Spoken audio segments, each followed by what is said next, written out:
In this episode, Golden and I give our spoiler-free thoughts on Season 1 of Amazon Video's Carnival Row.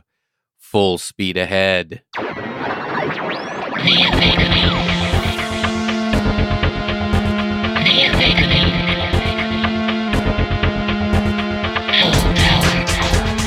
Welcome to the Omega Beam number 51. I'm your host, Oren Merton. And at Comic-Con over the summer, Golden went to the Carnival Row activation, and we both went to the Carnival Row panel, and we were definitely intrigued by what we saw of the show. It looked beautiful, the story was interesting, and we were very much looking forward to watching it. So it's been out for a while now, and we finished the season, and so we wanted to share our thoughts with you. So if you haven't seen it yet, don't worry. There's no major giveaways or anything that you can't figure out from the trailers. So if you're curious and haven't watched it yet, we've got you covered. Okay, here we go. I'm here with Golden to talk about Carnival Row, a 8-episode TV show on Amazon Video. And we'd actually already talked about this a bit at the Comic-Con special episode, didn't we? Yeah, I'm looking at your Wikipedia notes right now, and I love the genre. The genre is urban fantasy, neo-noir, and political. But I think that's a good summary. It's a very good description of it. Yeah, we talked about it in the Comic-Con because you went to the activation, and where they sort of immersed you in the worldview. And I have to say, one of the best parts of Carnival Row. The story is interesting and the acting's great. We'll get to that. But I think the world building in this series is some of the best I've seen on television.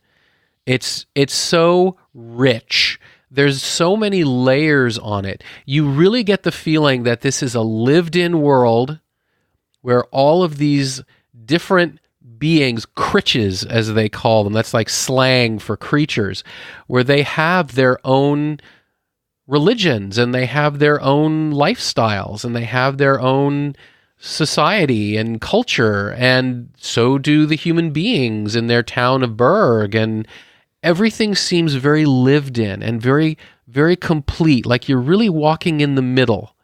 And I thought they did an incredibly good job with it. Yeah, one of the things that stood out to me was two characters bonding over books. Mm-hmm. And that was just, that as the nerd and the bookaholic for most of my life, that was just really kind of icing on the cupcake. It just, the characters, the main characters were fully realized.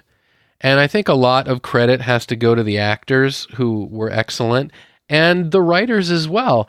You know, one of the criticisms that this series gets, and I agree with it, this is a valid criticism, is that there's only 8 episodes, and they're trying to sort of fit in so many subplots that not every subplot gets sort of the same attention, gets kind of as fully realized as maybe the main plot lines and all the rest. But nevertheless, I think that in general, the characterizations of everybody that you see, they're not cardboard cutouts, they're not just archetypes, but they are really living, breathing characters. And I think that makes it just all that much more enjoyable because you can really get into them. And you have all sorts of different, like you said, different people. Right. And you can relate to these creatures or whatever you want to call them because of the fact that whether or not you're human or not, they still have some of the same problems. Exactly. Problems carry over to, in this case, species. Mm-hmm. And a lot of times in the world that we're living in today, they just carry over to different races. Exactly. And I think you really hit on it, that one of the great things fantasy can do when it's done right is it can show us, it can shine a light on problems in our own society at a bit of a distance so we don't feel personally involved. There's no one shouts out, whatever, pro or anti-Trump or pro or anti-Brexit or whatever. And yet the same things you hear being leveled at immigrants and immigration and movement of peoples, either in America or Britain or in Europe or wherever today, those types of arguments and debates and criticisms and racism is in play from humans to creatures. And it lets you sort of look at what it sounds like and what it looks like from a distance. So you don't have to, say, well, that's kind of like how I feel about, this issue. So maybe, I need to get defensive. No one's going to get defensive if a centaur is treated badly. But you can see, oh, I've heard some of those types of things, haven't I, in the real world? So I think they did throw in the political, maybe a little preachy, but in a way that doesn't, indict anyone for their beliefs that they're watching. Any of the watchers look at that and say, hey, I don't, I like this, politician, but in a way that makes you just look at sort of the emotions involved. And by the way, if you go to watch this is not a kid's TV show. Watch it before sharing it with your kids just to make sure you're okay with the content that is displayed. Because it does have nudity, it has sexual content, it does have violence, there's a little bit of gore. It's definitely an adult show. Yeah. See, it's not sex, sex, sex, sex, and then sex, and then sex, and sex, and more sex. But it is. In other words, it's not Game of Thrones. Yeah, you have a. I don't know. Did someone die every single episode? I don't think so. Maybe. Well, there were only 8 episodes, so. Oh, but hey, it could be going Game of Thrones there. It was just. You have beyond that. It was just beautifully done. Yeah. The characters really look like creatures. Mm-hmm. The Fae look like Fae. Right. So if a character has wings, it really looks like that character has the wings and is using the wings. If a character is a puck, then the makeup is beautiful. Right. The costuming is beautifully done. And the character development, I think especially, I really liked Imogen Spernrose and how she has led this sheltered life. Right. And when the reality of it steps in, it's like, wait a minute. Which life do I really want? Right. What is really important to me?